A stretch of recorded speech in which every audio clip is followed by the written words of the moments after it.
Parang nagrarally dun sa kabila. Hindi naman, hindi naman para sa atin yun, no? Magandang umaga po sa inyong lahat and salamat sa pagdating. Nung iniisip ko kung ano yung magiging plano ko para sa kolehiyo, ang una ko naisip ay kung ano ba tayo, parang instructional design lang. Nasaan ba tayo at saan tayo pupunta? But then I realized we also need to understand who we are, and the National Teacher Training Center for the health professions is yan. Pinindot yun. Okay na yan. Okay. Ganyan lang kami, college sec, siya din ang magiging technician minsan. The NTTC is part of the master plan of the World Health Organization, wherein they place regional training centers, teacher training centers, and we were part of that. And we were part of the university as well. So part tayo ng WHO master plan, and we were also part of University of the Philippines, Manila, which is, of course, the Health Sciences Center of the University of the Philippines. So the mandate of the University University of the Philippines is the mandate to the NTTC as well. And it is to perform its unique and distinctive leadership role in higher education and development, according to the UP Charter. So it's unique, it's distinctive, and it's not just being at par, but it's taking a leadership role.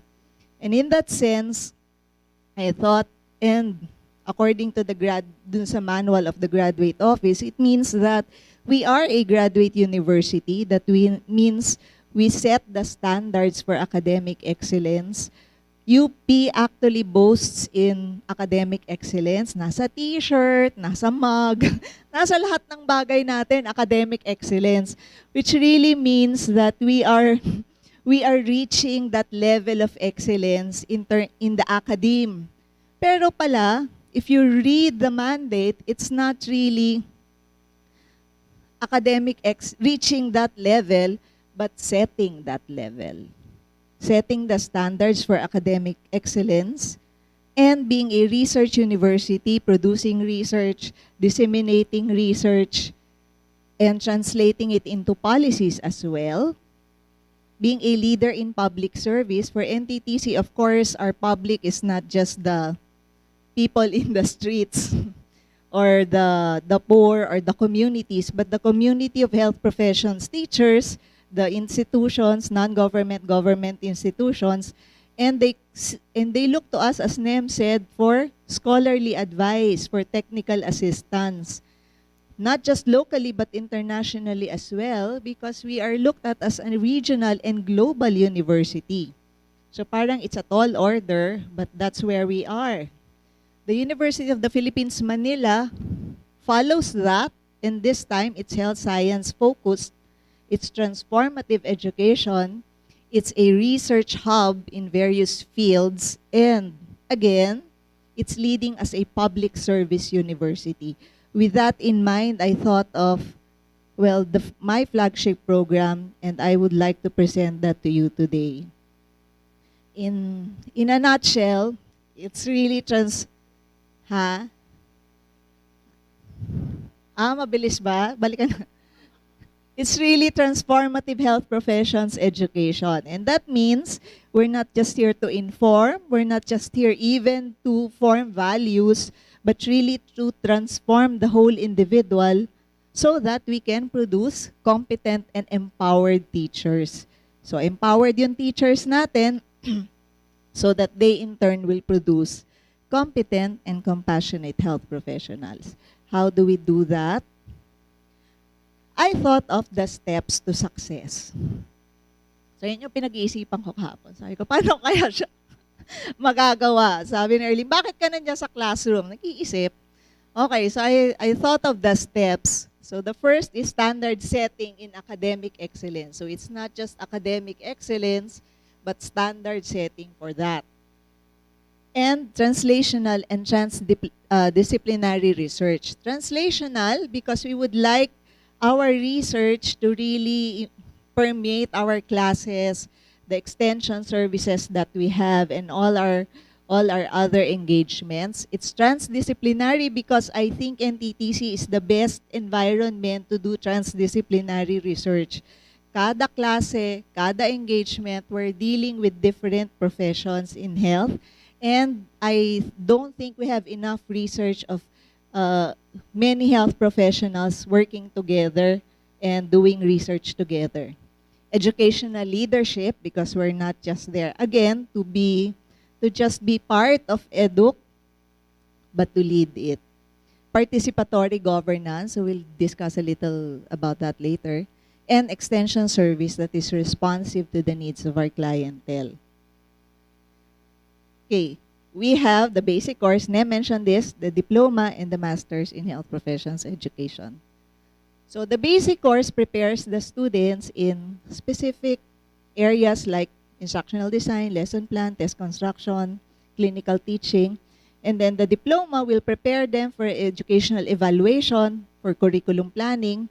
And then the master's degree with its thesis will further hone their skills in research.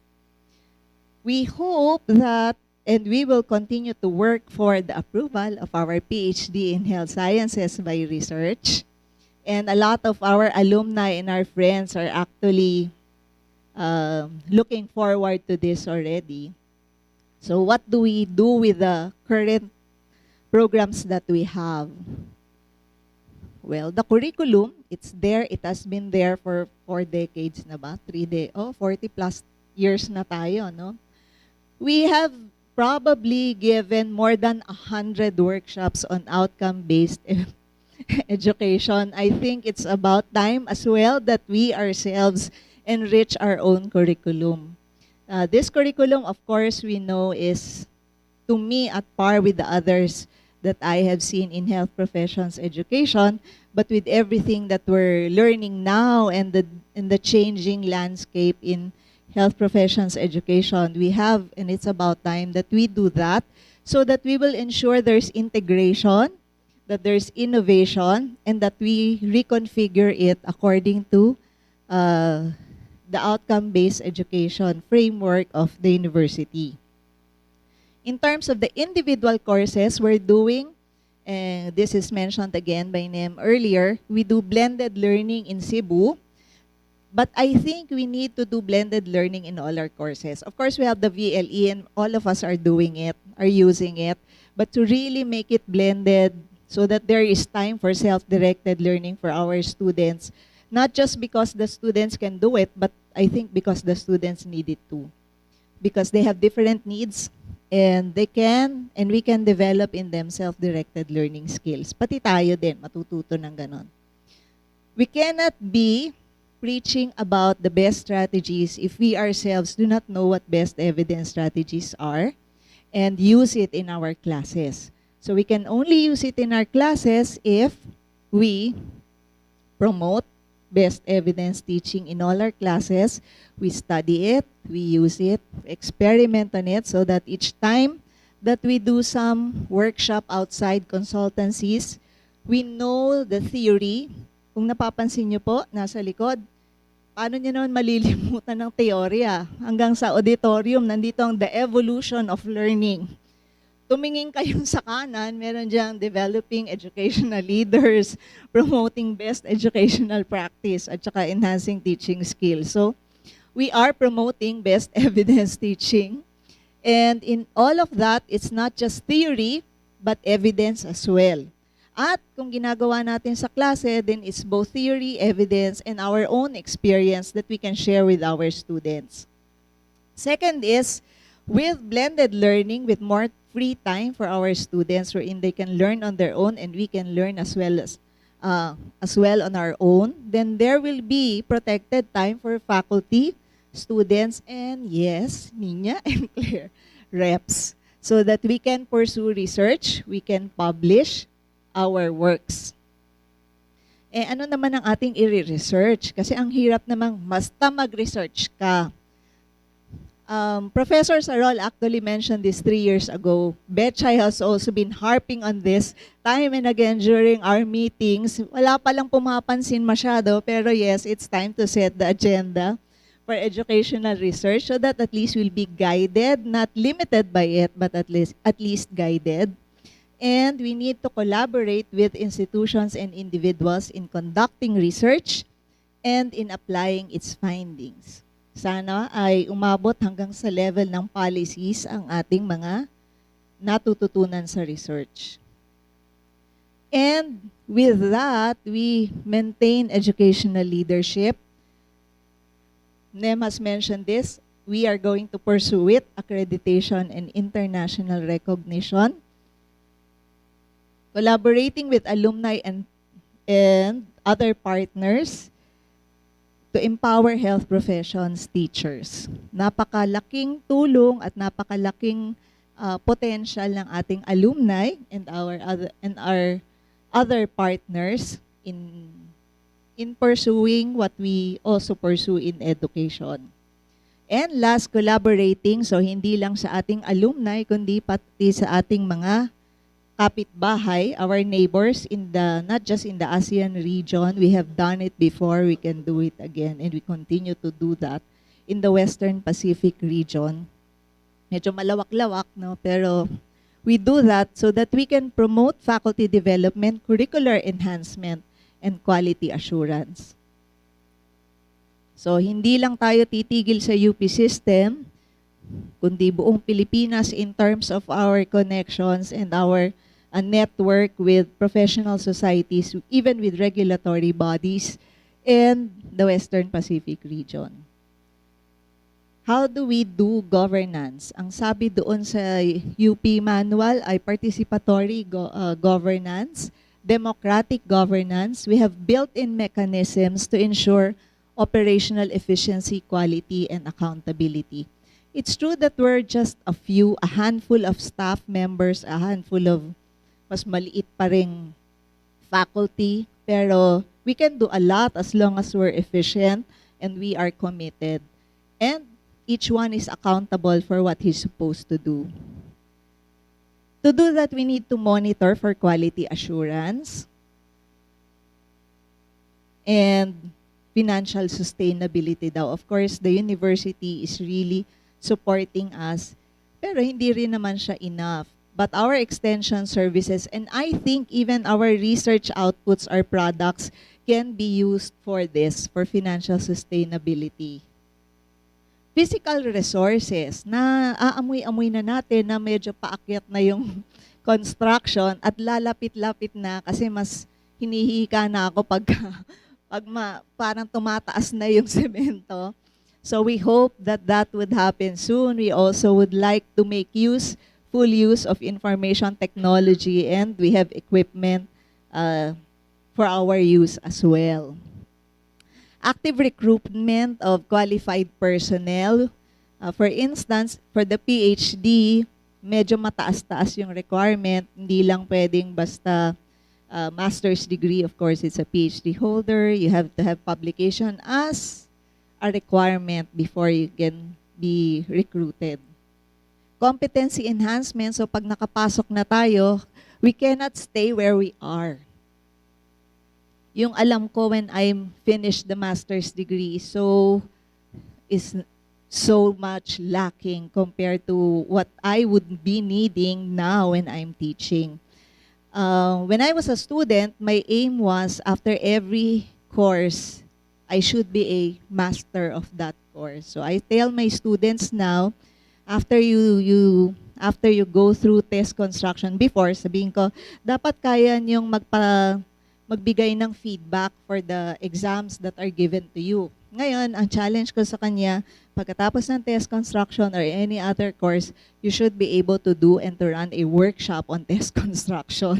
Ay, parang medyo mataas. Pero kasi that's what we need. Oo, ganun talaga. Alignment of items and promotion of personnel. Of course, we would be reviewing the items of our personnel. and active involvement of all sectors. Lahat ay kasali, walang maiiwan. Parang outcome-based education, no student left behind. Ang pangako ko pala sa faculty, sabi ko, kung ako magiging dekana, ang pangako ko sa inyo, madodoble ang trabaho nyo sa susunod na 3 taon. At ang staff, matitriple ang trabaho nyo sa susunod na 3 taon. So, pero there will be a nurturing, working, and learning environment. As I'm not sure, but I think 1 in 20 yata ang incidence ng ng diabetes. 20% or 1 in 5 ang hypertension. Pero sa NTTC, 1 in 4 ang diabetic at 1 in 3 ang hypertensive. Oo, ang mabibilang nyo dito yung wala pareho, no? So kung Venn diagram, yung intersection mas malaki pa yung parehong meron. Responsive extension services, we will continue our commitment to provide the needed extension service to the university, health sciences institutions, professional societies, and organizations.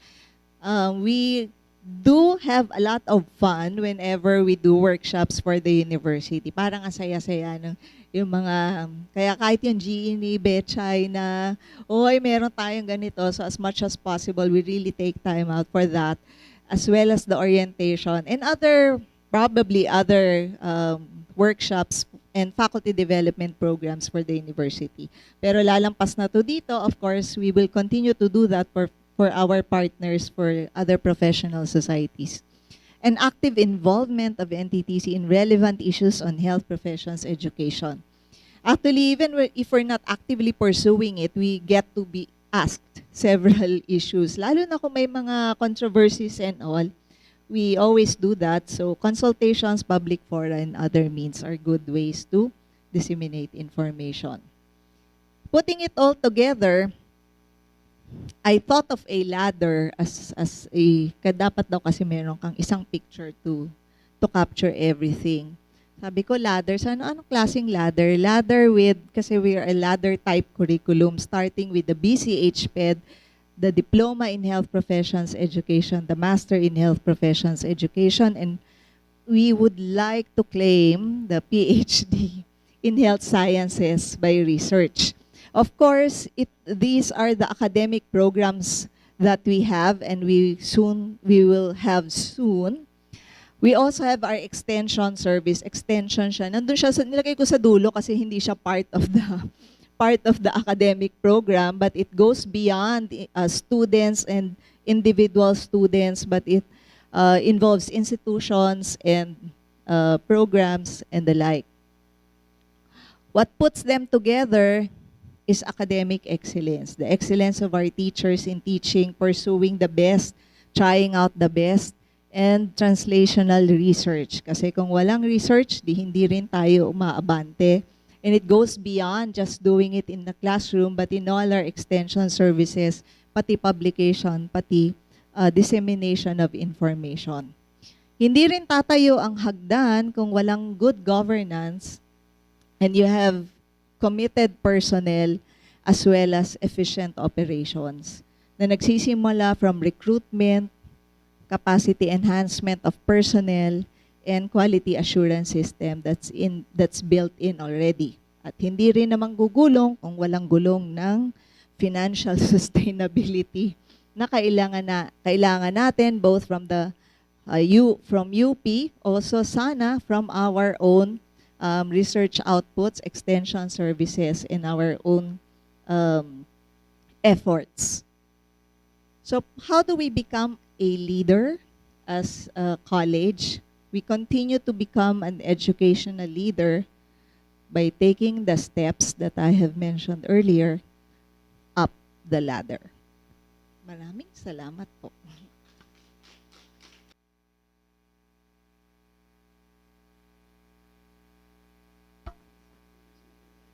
Okay, sige.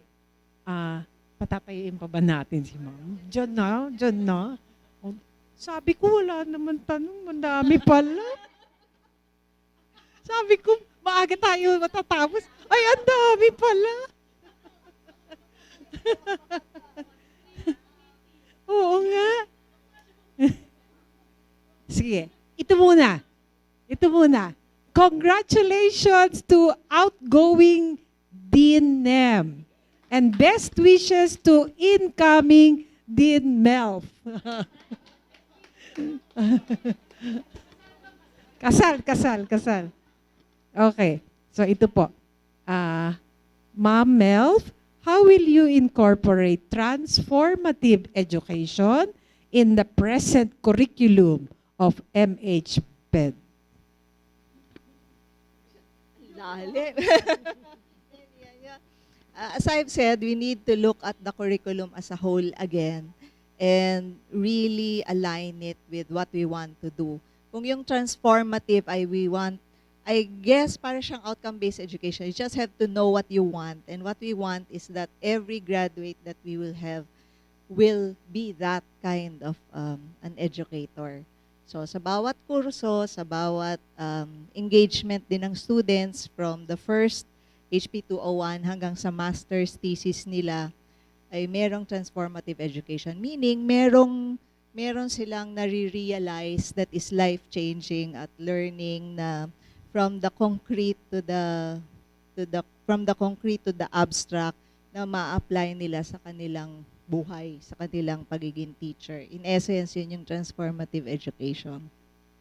And to put that into every course, and that's the first thing that we're going to do with our curriculum. O sige po, follow up po yan. We are looking at a major curricular revision for our MHP Ed MHP Ed program. What will be the major changes that you think should be incorporated in the revised curriculum? I think we need to be more responsive kasi to the situation now. For example, kalalabas lang ng 2017 ang halos lahat ng program outcomes. We have been teaching our teachers how to teach concepts, how to teach professionalism and the like. But there are new program outcomes, for example, like entrepreneurship, systems-based approach, even interprofessionalism that have not actually been taught in schools. So, and we have not been teaching our teachers how to teach that as well.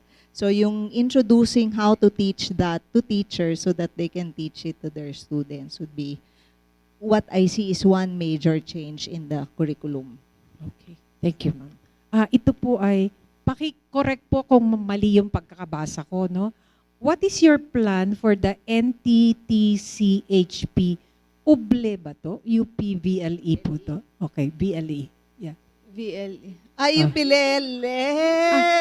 Yung Pilele. Hindi Yun. ganun kasi. Akala ko VLE. Hindi. Ang VLE po natin ay umaandar. Ang UPilele ang hindi. So UPilele is our parang, dati kasi, ang storya niyan ay yung kapatid ni Arlene ay may nagdala ng ukulele at nagustuhan ko. Bumili ako, tinuruan ko yung ilan hanggang nagkaroon kami ng isang ukulele ng NTTC, which is the group that practices and performs kahit po ayaw ng mga taong makinig o gusto nilang makinig, basta magpa-perform kami, but it has stopped. So, hindi nasama sa agenda dati, isasama natin. Pero hindi lang siya kasi yung mismong yun, kundi parang something na may recreation din tayo. Oo, stress management. So, dapat may ukulele class ulit tayo. Yay! Yay! Okay. Sa 3 years na ibibigay na term, ano sa vision ang priority niya na gagawin para sa development ng NTTC? Ano daw po sa vision ang priority niya na gagawin para sa development ng NTTC? I think we're weakest in research, kung dun sa tatlo, sa teaching, research, at saka service. Kasi we're doing a lot of service. Ang curriculum natin from the inside, we can do something about that. At saka on our own naman kasi tatakbo ang kurso. Yung research siguro, we need to mentor each other and to push each other for that. Siyempre, lahat yon hindi naman tatakbo ng walang governance sa ilalim. O sige, isa pa. Is there a wellness program included in your plan? Yes, there is. Actually, yung biyernes natin, Oo nga, ma'am, mga narinig kapatid, namin yun. Inumpisahan mo na oo, eh. yung Sige biyernes na, natin, ituloy mo mga na. kapatid, ay so may monthly, parang talagang may schedule po natin ay ang biyernes natin ay may research, which is the protected time for the faculty. Pero ang hapon nun ay mga mahahati sa wellness, either it's a session, it's a exercise program, or ukulele.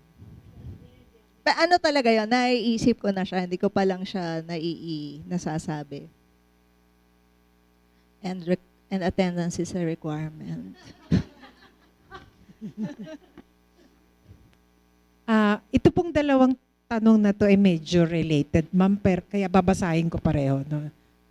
Please explain more clearly your plans on how to build the capacity of NTTC support personnel, especially in terms of meeting 21st century academic programs for NTTC. Ma'am, related to that, ito po. What concrete ideas, plans do you have regarding the nurturing academic environment for the faculty and staff? How do you intend to, realize this will be the doubling and tripling the workload? How do you intend to balance this with the doubling and tripling the workload? Opo. Parang nagdadalawang isip na yung mga tatay ka muna. Talaga ba? So una, I think the needs of each faculty as well as staff is different and unique. So kung may needs assessment for students before we go into an instructional design, merong needs assessment din dapat ang personnel and faculty. No? So kung ano yung kailangan nila, ano yung kulang sa kanila, kung ang kulang sa kanila ay organizational skills, kung ang kulang sa kanila ay this certain ability, lahat ba yun? Lahat tayo yun. Kung ang kulang ay for the faculty ay research, di doon tayo magfo-focus. Kasi maliit lang din naman tayo, no? And I think the other thing is about, so yun yung sa capacity enhancement, so it depends on the need. Kung halimbawang basic communication skills, di dapat merong basic communication skills training. Kung merong something about administration or about, or kung ano yung need ng faculty kulang pa sa kanila, then we do that. And to make sure that they're performing up to it, di may monitoring din tayo on how we perform. We do that for the faculty, we do that for the staff. So we should do that seriously.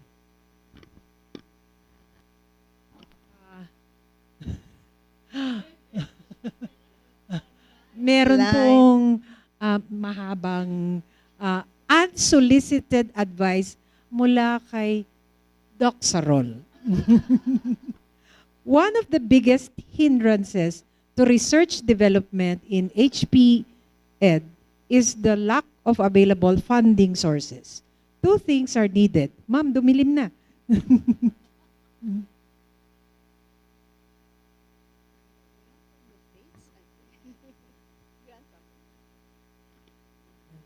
Number one, we need to identify possible funding sources. Number two, we need to sell our research ideas to them to convince them to fund us.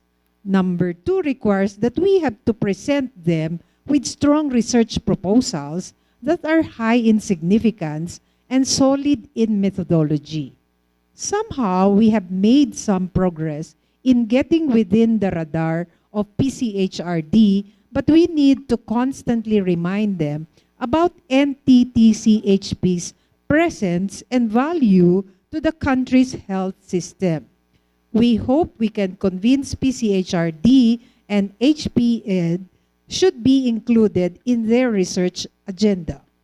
According to PCHRD, we should direct our appeal for research funding to CHED, which would mean that, number one, we need to know which part of CHED's research agenda can NTTC-HP tap into, and number two, we need to provide CHED research areas in HP Ed that are critically needed by the country. But still, sana PCHRD will include HPE Ed pa rin in their research agenda. This will need a strong advocate from NTTCHP. Example of topics I can think of the HP Ed that might be critically needed for research are, number one, what is the current level of implementation of OBE and in health science courses? Have schools in the health sciences successfully integrated OBE framework in their curricular offerings?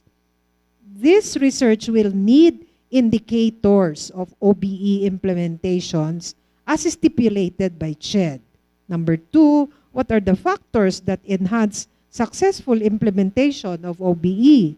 And number three, what strategies in OBE are effective in teaching and learning that are supported by evidence from local studies? Ibibigay ko po kay Ma'am Sir Sarol kasi alam ko mahaba po yung inyong listahan eh.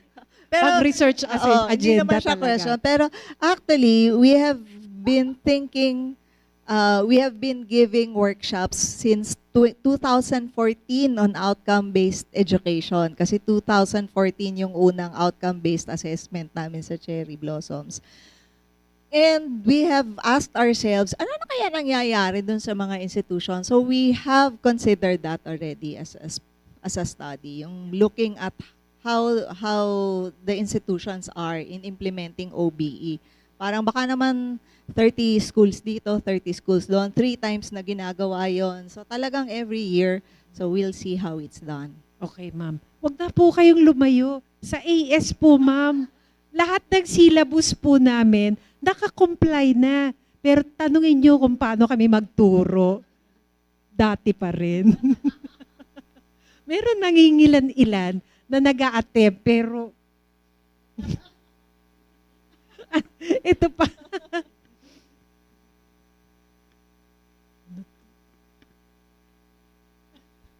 ko maintindihan. Basahin mo naman. Doc Melf, how do you envision the NTTC-HP library as a major partner in the college research and teaching transformative programs? Wow, librarian. Librarian.